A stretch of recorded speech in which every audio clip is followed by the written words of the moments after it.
আমন্ত্রণ রাতের বাংলাদেশে। শুরুতে জানাবো শিরোনাম।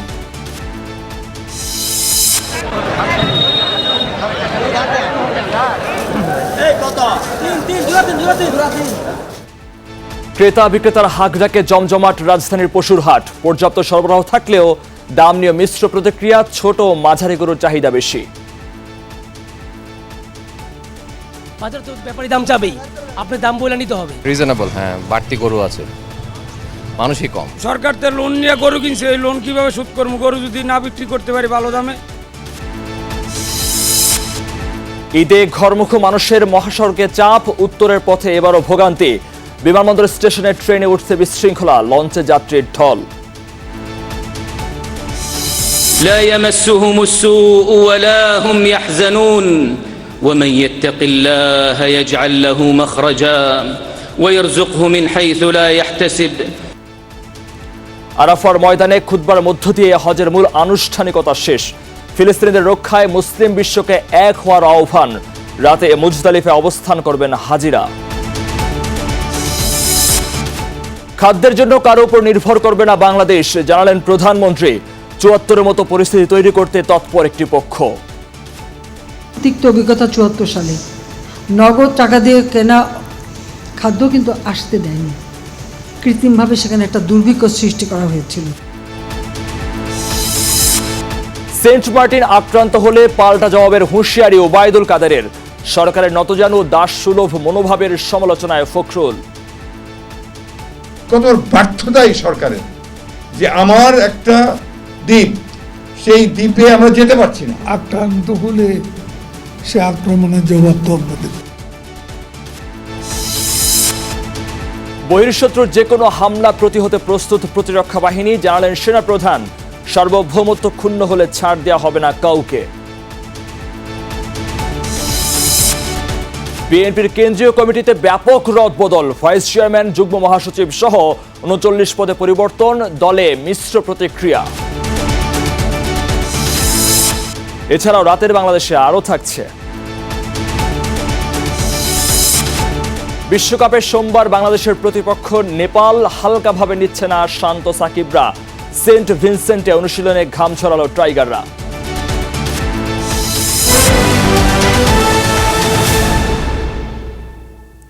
দর্শক, এতক্ষণ আপনারা শিরোনাম দেখছিলেন। আপনাদের সঙ্গে আছি আমি মহিউদ্দিন মধু।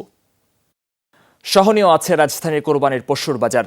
দাম নিয়ে ক্রেতারা সন্তুষ্ট থাকলেও বাজার মন্দা বলছেন বিক্রেতারা। রোববার রাজধানীর পশুর বাজারে ক্রেতার সমাগম আরও বাড়বে বলে আশা হাট সংশ্লিষ্টদের।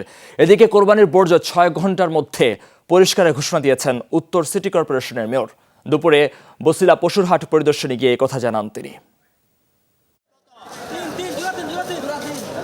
এসেছে কোথা থেকে, যাচ্ছে তারা কোথায়? পরিচিত মালিকের কাছ থেকে অপরিচিত জনের কাছে যেন যেতেই চায় না কোরবানির পশুগুলো। তাই তো শুরু হয় ছুটোছুটি, না যাবার তাল বেতাল নানা বাহানা। শনিবারে সকাল থেকে ক্রেতা বিক্রেতার হাঁক ডাকে জমজমাট হয়ে ওঠে রাজধানীর পশুর হাটগুলো। কেউ বাজার যাচাই করে সময় নিচ্ছেন, কেউ পছন্দসই গরু কিনে বাড়ির পথ ধরেছেন। দাম নিয়ে খুব একটা অভিযোগ নেই ক্রেতাদের। বাজার তো ব্যাপারী দাম চাবেই, আপনি দাম বলে নিতে হবে।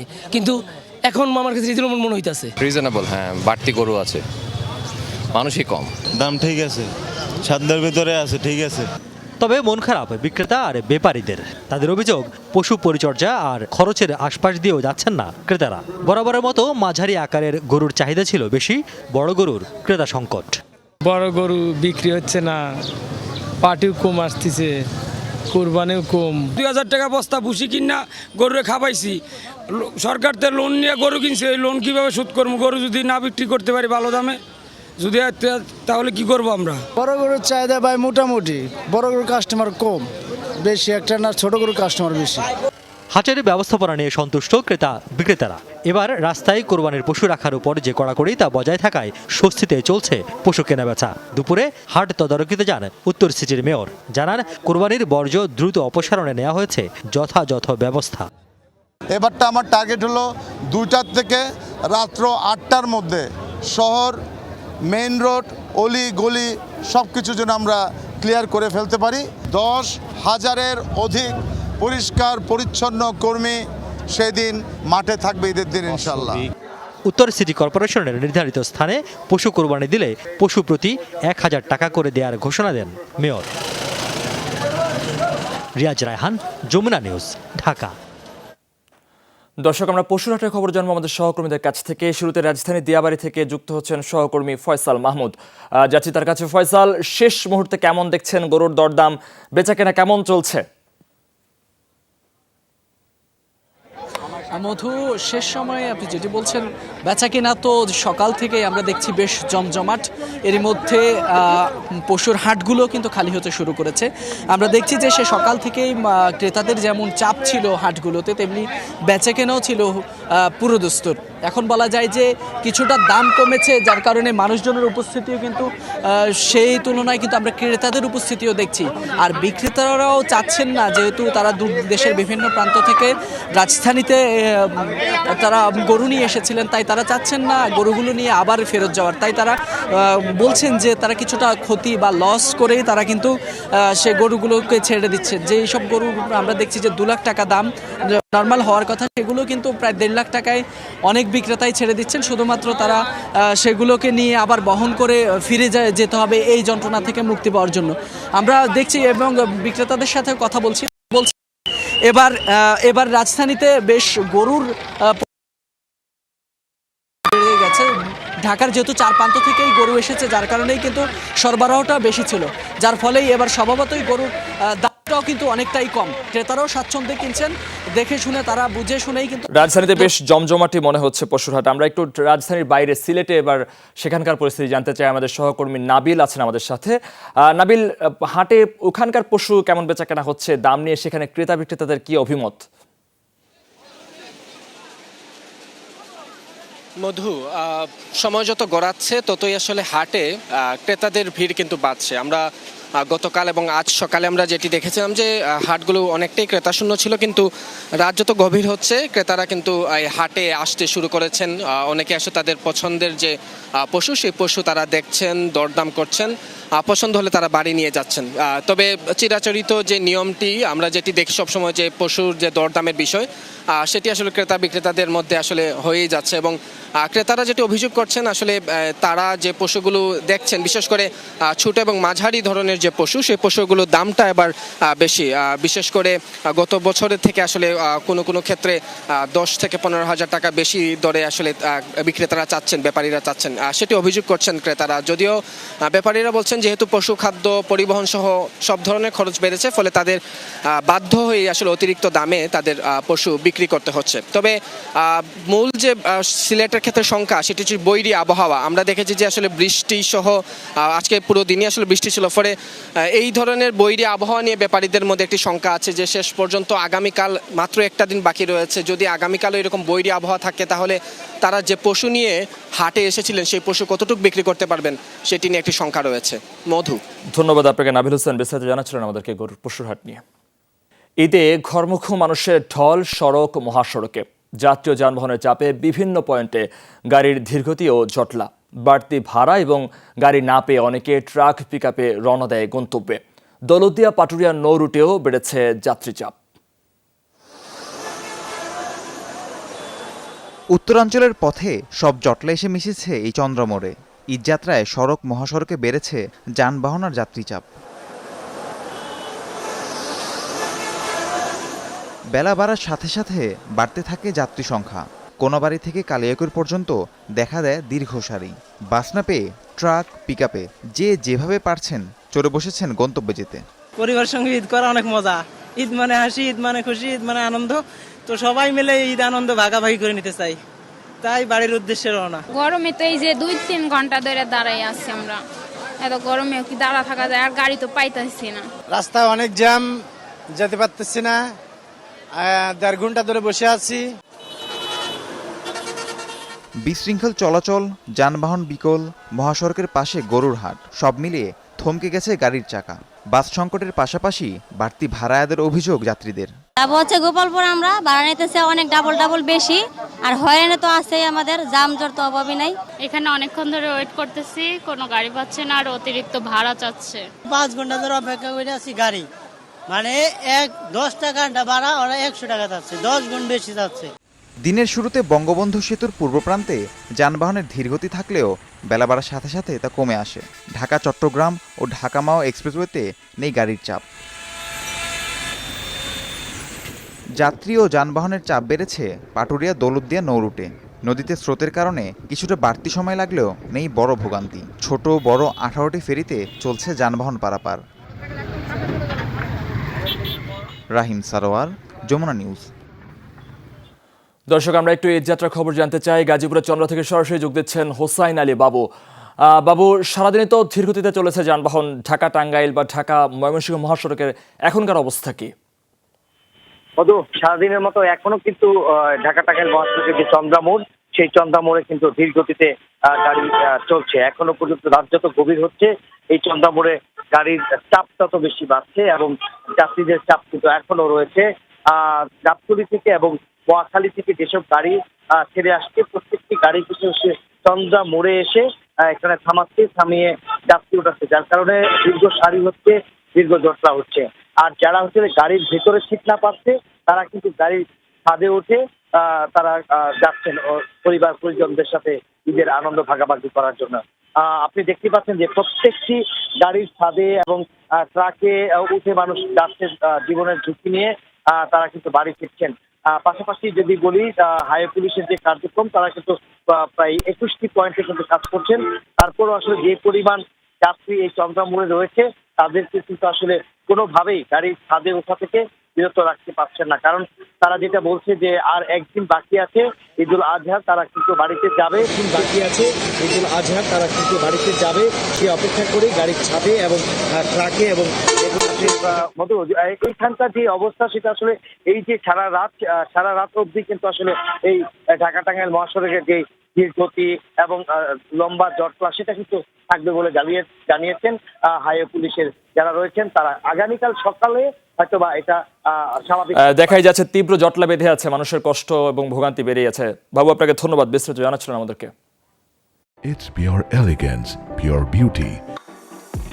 BCL Ceramic. প্রিয়জনের সাথে ঈদের খুশি ভাগাভাগি করে নিতে রাজধানী ছাড়ছেন মানুষ।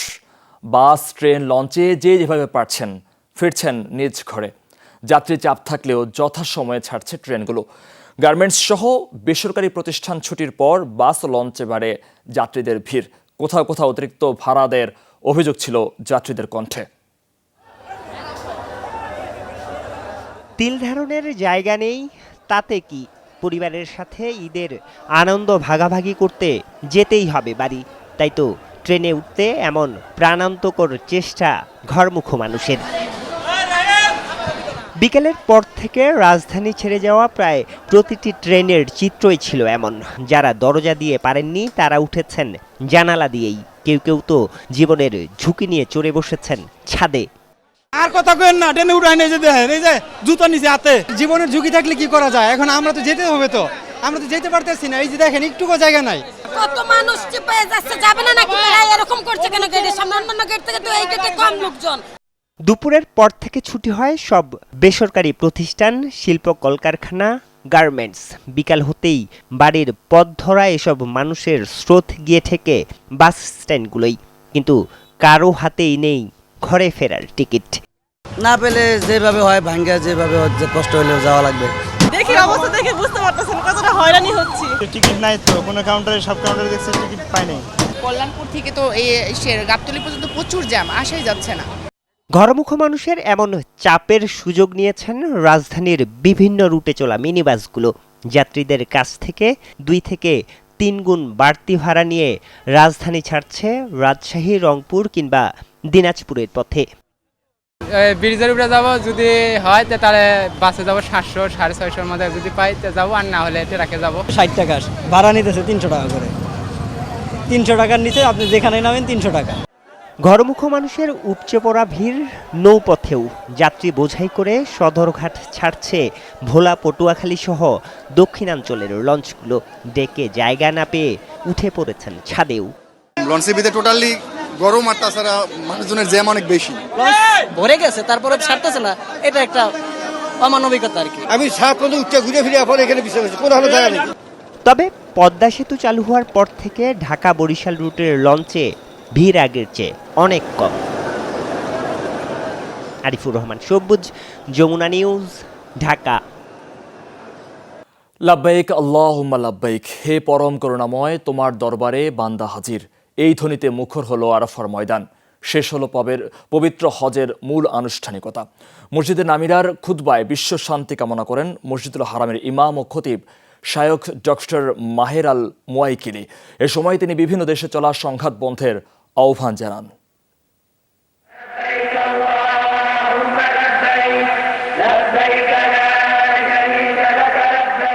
মহান আল্লাহর দরবারে পরিপূর্ণ আত্মসমর্পণ। একই পোশাকে নানা বর্ণের মানুষের মিলন মেলা আরাফাত ময়দানে। লাখো মুসল্লির কণ্ঠে একই উচ্চারণ, আমি হাজির, হে আল্লাহ আমি হাজির।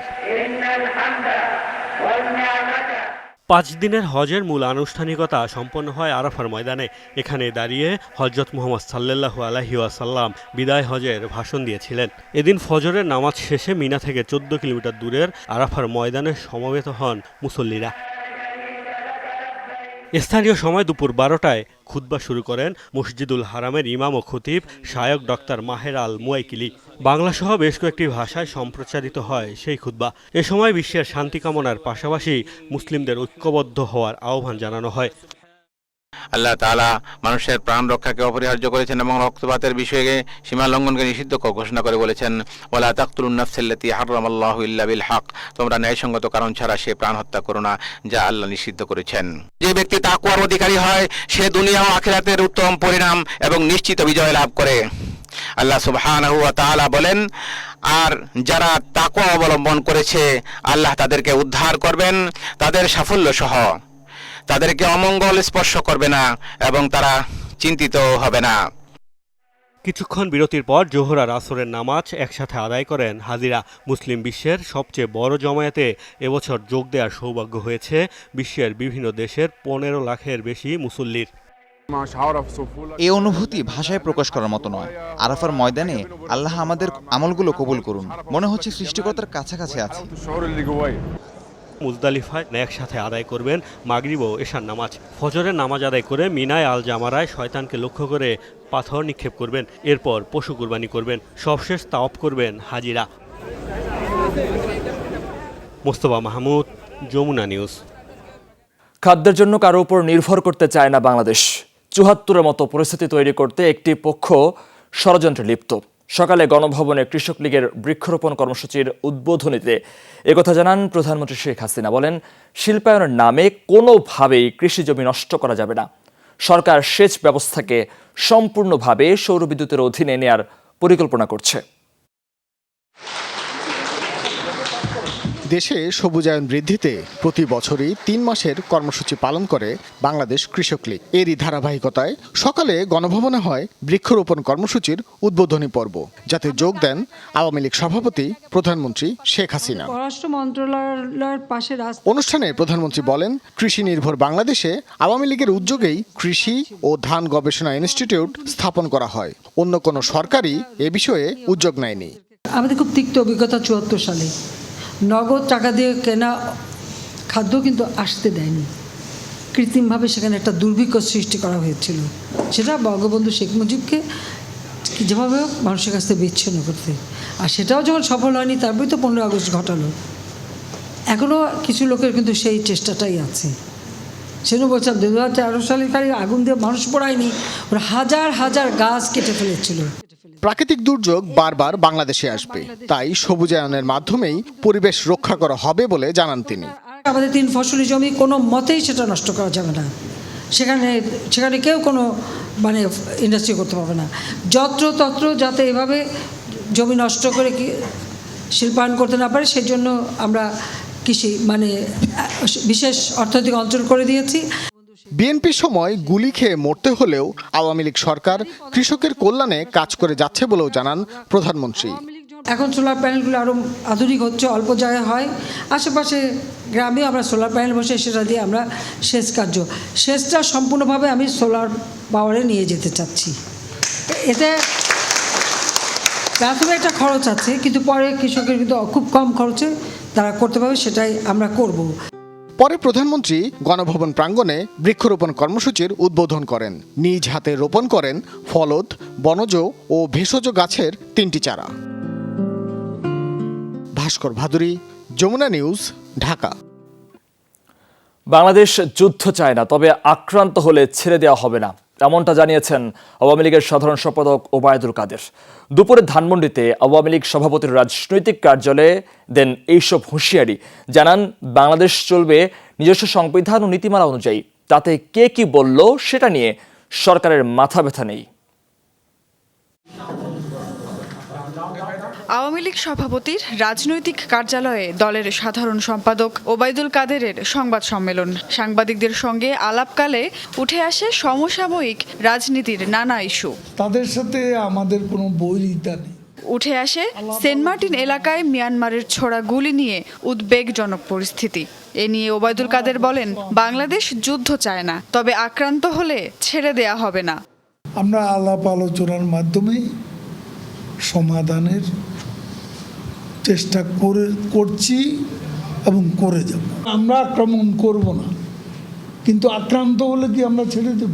আক্রান্ত হলে সে আক্রমণের জবাব তো আমরা দেব। বাংলাদেশ ইস্যুতে মার্কিন কূটনীতিক ডোনাল্ড লুয়ের সাক্ষাৎকার প্রসঙ্গও উঠে আসে আলোচনায়। আওয়ামী লীগ সাধারণ সম্পাদক বলেন, বাংলাদেশ চলবে তার নীতিমালা ও সংবিধান অনুযায়ী। ডোনাল্ড লু সাহেব কি বললেন সেটা আমাদের মাথা ঘামানোর কোনো প্রয়োজন আছে বলে আমরা মনে করি না। তারা তাদের দৃষ্টিকোণ থেকে কখনো প্রশংসা করবেন, কখনো নিন্দা করবেন। আমরা আমাদের নীতিমালার আলোকে, আমাদের সংবিধানকে ফলো করে আমরা এগিয়ে যাব। এবার পশুর হাটের কারণে যানজটে ভোগান্তি তেমন হয়নি বলেও জানান ওবায়দুল কাদের। বলছি খুব ভালো। সুমাইয়া ঐশী, যমুনা নিউজ, ঢাকা। সরকারের নতজানু নীতি এবং দাসসুলভ মনোভাবের কারণে বারবার বাংলাদেশের সীমান্ত ঝুঁকিতে পড়ছে। নিজ দেশের দ্বীপ সেন্ট মার্টিনে যেতে না পারা সরকারের ব্যর্থতা বলেছেন বিএনপি মহাসচিব মির্জা ফখরুল ইসলাম আলমগীর। দুপুরে জাতীয় প্রেস ক্লাবের সংবাদপত্রের কালো দিবস শীর্ষক আলোচনা সভায় তিনি অভিযোগ করেন, সচেতনভাবে বাংলাদেশকে ব্যর্থ রাষ্ট্রে পরিণত করেছে সরকার। জাতীয় প্রেস ক্লাবে সংবাদপত্রের কালো দিবসের আলোচনা সভায় অংশ নেন বিএনপি মহাসচিব মির্জা ফখরুল ইসলাম আলমগীর।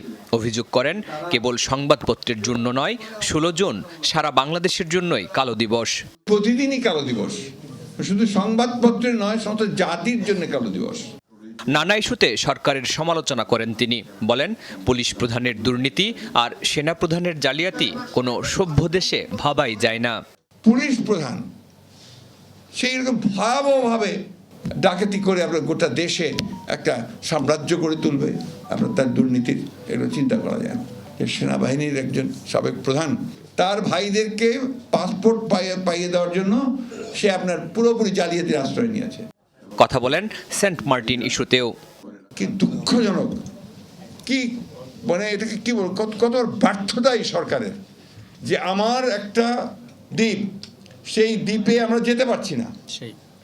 সেই দ্বীপে গেলেই আপনার অন্য দেশ থেকে গুলি করে মেরে ফেলা হচ্ছে, মেরেও ফেলেছে। অথচ এখন পর্যন্ত সরকার এই ব্যাপারে কোনো রকমের কোনো বক্তব্য পর্যন্ত দেয়নি। বিএনপি মহাসচিবের অভিযোগ, মিথ্যা বলে পুরো জাতিকে বোকা বানাচ্ছে সরকার। দেশের সামগ্রিক নৈরাজ্য দূর করতে হলে সবার আগে গণতন্ত্র ফেরানো জরুরি বলে মন্তব্য করেন তিনি। শরীফুল ইসলাম খান, যমুনা নিউজ, ঢাকা। সার্বভৌমত্ব ক্ষুণ্ণ হলে কাউকেই ছেড়ে দেওয়া হবে না বলে হুঁশিয়ারি করেছেন বিদায়ী সেনাবাহিনীর প্রধান জেনারেল SM শফিউদ্দিন আহমেদ। দুপুরে শরীয়তপুরে জাজিরায় তিনি বলেন, বহির্শত্রুর যে কোনো আক্রমণ প্রতিহত করা হবে। কেউ যুদ্ধ চাপিয়ে দিতে চাইলে বসে থাকবে না প্রতিরক্ষা বাহিনী। সাম্প্রতিক সময়ে মিয়ানমার থেকে বেশ কয়েকবার গুলি ছোড়া হয় সেন্ট মার্টিনের বাসিন্দাদের দিকে। আতঙ্কে টেকনাফ সেন্ট মার্টিন রুটে বন্ধ হয়ে যায় নৌযান চলাচল। বাংলাদেশের জলসীমায় মিয়ানমারের যুদ্ধজাহাজও দেখা যায়। বিষয়টি নিয়ে তৈরি হয়েছে উদ্বেগ। সেনাপ্রধান বলছেন, সার্বভৌমত্বের প্রশ্নে কোনো ছাড় নেই। আমরা তো যুদ্ধ করতে চাই না, আমরা সবার সঙ্গে বন্ধুত্ব বজায় রাখতে চাই। বাট কেউ যদি যুদ্ধ চাপাই দিতে চায় বা কোনো কারণে যদি আমাদের সার্বভৌমত্ব ক্ষুণ্ণ হয় তাহলে তো আমরা ছেড়ে দেব না। তো বর্তমান যে পরিস্থিতি ফুললি আন্ডার কন্ট্রোল। শরীয়তপুরের জাজিরায় সেনাবাহিনীর 9ম পদাতিক ডিভিশনের তত্ত্বাবধানে শেখ রাসেল সেনানিবাসে ছিল একটি ব্রিগেড সিগন্যাল কোম্পানির পতাকা উত্তোলন অনুষ্ঠান। সেখানেই তিনি আরও জানান, সীমান্তে বিজিবি এবং কোস্টগার্ড প্রস্তুত রয়েছে। দেশে যদি বহিঃশত্রু আক্রমণ হয় সেটাকে প্রতিহত আমরা করব, এ বিষয়ে কোনো সন্দেহ নেই। বর্তমানে যে ধরনের সমস্যা ওখান থেকে হচ্ছে, বর্ডারে কিছু কিছু বর্ডার ভায়োলেশন, এটা কিন্তু আমাদের ওখানে বর্ডার গার্ড আছে, আমাদের কোস্ট গার্ড আছে, তারা বিষয়টা সম্পূর্ণ তদারকি করছে এবং সরকারের নির্দেশ অনুযায়ী কিন্তু প্রয়োজনীয় ব্যবস্থা নিচ্ছে। আমরা কিন্তু খুব প্রস্তুত আছি, যদি এর চেয়ে লেভেল অন্যদিকে যায় তার সমুচিত ব্যবস্থা আমরা নিব। আমাদের শুধু সেনাবাহিনী, আমি জানি নৌবাহিনী, বিমান বাহিনী তারাও প্রস্তুত। সেনাপ্রধান বলেন, বিষয়টি নিরসনে কূটনৈতিক ও স্বরাষ্ট্র মন্ত্রণালয়ের প্রচেষ্টা ব্যর্থ হলেই প্রতিরক্ষা বাহিনী নামবে। আহমেদ রেজা, যমুনা নিউজ, ঢাকা। বিএনপির কেন্দ্রীয় কমিটিতে এসেছে বড় ধরনের রদবদল, কারো পদোন্নতি আবার কারো হয়েছে অবনতি।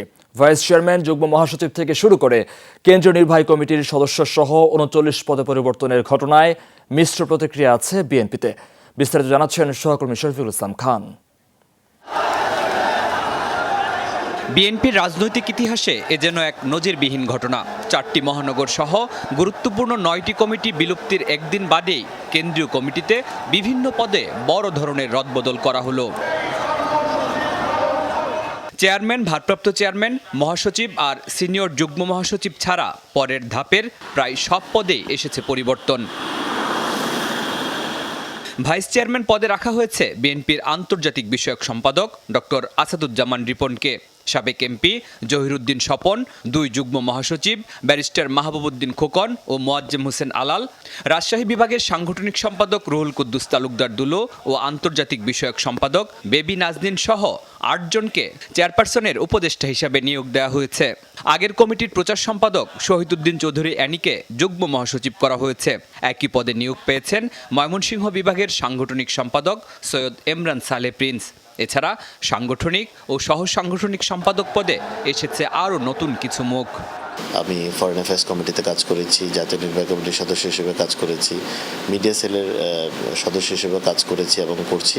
এবং আমি বিশ্বাস করি যে পরিবর্তনগুলো হচ্ছে এর মধ্যে দিয়ে অবশ্যই সংগঠনে আরও গতিশীলতা আসবে এবং দল আরও সুসংগঠিত হবে। ভালো লাগছে যে কাজের একটা মূল্যায়ন, কাজের যে একটা স্বীকৃতি, এই কাজের স্বীকৃতি পেয়েছি আমি, এটার জন্য আমি অত্যন্ত ধন্য মনে করছি। বিগত দিনেও এই দলের জন্য অনেক ত্যাগ স্বীকার করেছি, কষ্ট করেছি, ভবিষ্যতে আরো বেশি করব, কারণ এই পদ এখন আমাকে আরো উৎসাহিত করেছে। ইনশাল্লাহ প্রমাণ করব যে আমার উপর আস্থা এবং বিশ্বাস রাখা যথাযথ হয়েছে। যুবদল সভাপতি সুলতান সালাউদ্দিন টুকুকে করা হয়েছে বিএনপির প্রচার সম্পাদক। ছাত্রদলের সাবেক ভারপ্রাপ্ত সভাপতি রাশেদ ইকবাল খানকে রাখা হয়েছে নির্বাহী কমিটির সদস্য হিসেবে। বাংলাদেশ জাতীয়তাবাদী দলের ভারপ্রাপ্ত চেয়ারপারসন দেশনায়ক জনাব তারেক রহমান আমার প্রতি যে বিশ্বাস এবং আস্থা রেখেছেন, আমি আমার সর্বোচ্চ আন্তরিকতা এবং নিষ্ঠার মাধ্যমে আমার জীবন বাজি রেখে চলমান গণতন্ত্র পুনরুদ্ধার আন্দোলনে নিজেকে নিবেদিত করে গণতন্ত্র মুক্ত করার চেষ্টা করব ইনশাল্লাহ। রদবদল হওয়া কমিটি নিয়ে মিশ্র প্রতিক্রিয়া আছে বিএনপিতে। যাদের পদের অবনতি হয়েছে কিংবা উপদেষ্টা হিসেবে রাখা হয়েছে তাদের বেশিরভাগই অখুশি দলের এই সিদ্ধান্তে। আবার কেউ কেউ বলছেন বাস্তবতা বিবেচনা করে সঠিক সিদ্ধান্ত নিয়েছেন দলের শীর্ষ নেতারা। শরীফুল ইসলাম খান, যমুনা নিউজ, ঢাকা। ঈদের বাকি আর মাত্র একদিন। শেষ মুহূর্তে ক্রেতাদের পদচারণায় মুখর দক্ষিণ এশিয়ার সর্ববৃহৎ shopping mall Jamuna future park. সব বয়সী মানুষের জন্য পোশাক, ফ্যাশন, অ্যাক্সেসরিজ, অর্নামেন্ট, ফুটওয়্যার, কি নেই এখানে। দেশি বিদেশি নামি দামি সকল ব্র্যান্ড এক ছাদের নিচে। দোরগোড়ায় পবিত্র ঈদুল আজহা। শেষ মুহূর্তে জমে উঠেছে কেনাকাটা। ঈদের আগে অনেকেই ঢাকা ছেড়েছেন, আর যারা রাজধানীতে ঈদ করছেন তাদের কেনাকাটার জন্য প্রথম পছন্দ দক্ষিণ এশিয়ার সবচেয়ে বড় shopping mall Jamuna future park. এক ছাদের নিচে দেশি বিদেশি সকল ব্র্যান্ড। ক্রেতাদের চাহিদা অনুযায়ী সকল পণ্যের সমারোহে সেজেছে প্রতিটি দোকান। বাবার জন্য পাঞ্জাবি, মার জন্য সালোয়ার কামিজ, ও দাদুর জন্য শাড়ি, সব কিছু একসাথেই পাওয়া যাচ্ছে। দ্যাটস ওয়াই এখানে আসা হয়েছে। ওয়াইফের জন্য একটা কিছু নিয়ে যাব, বাসায় আম্মু আছে, আম্মুর জন্য একটা ভাস্তি আছে, ও মানে 3 জনের জন্য শপিং করার জন্য আসছি মোটামুটি। ঈদ শপিংয়ে ছেলেদের পছন্দ পাঞ্জাবি, এর পাশাপাশি T shirt, polo shirt, shirt, pant রয়েছে পছন্দের তালিকায়। নারীরাও গ্রীষ্মের তাপমাত্রা মাথায় রেখে কিনছেন আরামদায়ক পোশাক। ছোটদের জন্যও ফ্যাশনেবল পোশাক কিনছেন অভিভাবকরা। না, নিজের জন্য এখনো কিছু কেনা হয়নি, আগে বাচ্চা তারপর হচ্ছে সব কিছু, তাই না? সুবিশাল পরিসরে সাজানো প্রতিটি দোকান, হাঁটাচলায় নেই ঝক্কি ঝামেলা। যমুনা ফিউচার পার্কের শপিং তাই অন্যরকম আনন্দ এনে দেয় ক্রেতাদের মনে। ইটস ফিলস গ্রেট বিকজ হচ্ছে আপনি আসতেছেন এবং আপনার যা প্রয়োজন সব একবারে কিনে নিয়ে চলে যেতে পারতেছেন। এই জন্যই আসলে আসা যে এক জায়গায় দৌড়াদৌড়ি কর থেকে এক জায়গা থেকে যদি সব পাই সেটা আরও ভালো। ঈদুল আজহার মূল লক্ষ্য থাকে পশু কেনা, এর মাঝেও যমুনায় ক্রেতাদের সরব উপস্থিতিতে খুশি বিক্রেতারা। আলহামদুলিল্লাহ মোটামুটি আগে আমরা যেরকম আশা করছি মোটামুটি ভালোই আলহামদুলিল্লাহ ফুটফল পাচ্ছি। মেয়ে তো জানেনই, রোজা বলতে কি কুরবান বলতে সব অলওয়েজ শপিং করা লাগে। আজকে দিন প্লাস কালকে একটু ভালো আশা করি যে কাস্টমার একটু ভালো হবে। কর্তৃপক্ষ জানিয়েছে চাঁদ রাত পর্যন্ত যমুনা ফিউচার পার্কে চলবে এমন জমজমাট বেচাকেনা। জাকারিয়া হোসাইন, যমুনা নিউজ, ঢাকা। আকস্মিক ঝড়ে ফেনীতে ব্যাপক ক্ষয়ক্ষতি হয়েছে। দুপুরে জেলার বিভিন্ন স্থানে অর্ধশতাধিক গাছ উপড়ে গেছে, ছিঁড়ে গেছে বিদ্যুতের তার। স্থানীয়দের সহায়তায় ফায়ার সার্ভিসের গাছ সরানোর চেষ্টা করছে। ঝড়ের সময় ছাগলনাইয়ার উত্তর মন্দিয়া গ্রামে গরু আনতে গেলে মাঠে গিয়ে বজ্রপাতে অন্তঃসত্ত্বা রোকসানা আক্তার মারা যান। বেলা 2:30টার দিকে ঝড় শুরু হলে পরশুরাম সড়কের ফুলগাজী ও ছাগলনাইয়া সড়কের বিভিন্ন স্থানে গাছ ভেঙে পড়ে। এতে বন্ধ হয়ে যায় যান চলাচল। পুলিশ ও ফায়ার সার্ভিসের সদস্যরা গাছ কেটে সরিয়ে নেওয়ার চেষ্টা করছেন। নেপালের বিপক্ষে ম্যাচের জন্য প্রস্তুতি শুরু করলো বাংলাদেশ। সেন্ট ভিনসেন্টের ম্যাচের ভেন্যুতে অনুশীলন করেছে লাল সবুজের দল। ঈদের দিন ভোর 5:30টায় বিশ্বকাপের ডি গ্রুপে নিজেদের শেষ ম্যাচে নেপালের বিপক্ষে মাঠে নামবে টাইগাররা। এই ম্যাচে জয় পেলে কোনো সমীকরণ ছাড়াই সুপার 8-এ পৌঁছে যাবে দল। হারলেও সুযোগ থাকবে পরের রাউন্ডে যাবার, তবে তখন মিলাতে হবে কিছু সমীকরণ। কিন্তু নেপালের বিপক্ষে জয় ভিন্ন কিছুই ভাবছে না বাংলাদেশ। সবশেষ ম্যাচে এই উইকেটেই দক্ষিণ আফ্রিকার কঠিন পরীক্ষা নিয়েছে নেপাল। রাতে ম্যাচ হওয়ায় ফ্লাড লাইটের আলোয় বাড়তি চ্যালেঞ্জ থাকবে বাংলাদেশ দলের জন্য। তবে নেদারল্যান্ডসের বিপক্ষে ম্যাচ জিতে আত্মবিশ্বাসী টাইগাররাও। এর আগে মাত্র একবার মুখোমুখি হয়েছিল বাংলাদেশ ও নেপাল। 2014 বিশ্বকাপের সেই ম্যাচে 8 উইকেটের বড় জয় পেয়েছিল বাংলাদেশ।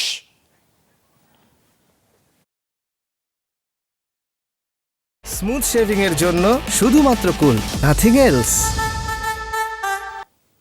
এই ছিল রাতের বাংলাদেশে। এতক্ষণ সাথে থাকার জন্য ধন্যবাদ আপনাদের সবাইকে।